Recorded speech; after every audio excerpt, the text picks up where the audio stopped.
এটা কে নানি? তোর বাপ। যার লেগে তোর বাপ মরিছে।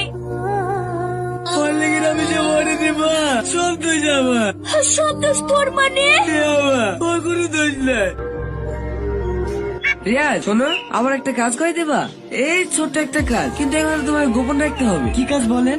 আমার একটা মাল তোমাকে দিল্লি নিয়ে যেতে হবে, কিন্তু বাড়ি থেকে জিজ্ঞেস করলে বলবা তুমি তোমার কাছে বিদেশে যাইছো। ঠিক আছে ভাই, আপনার লেগে আমি আমার ভালোবাসার মানুষটাকে পেয়েছি। আপনার জন্য এইটুকু কাজ তো আমি করতেই পারি।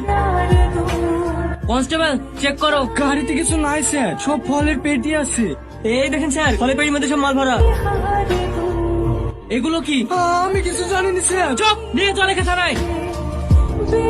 আজ 18 বছর জেল খেটে বাড়ি আসছি। তার মানে তুই আমাদেরকে যা বলেছিলি সব মিথ্যা?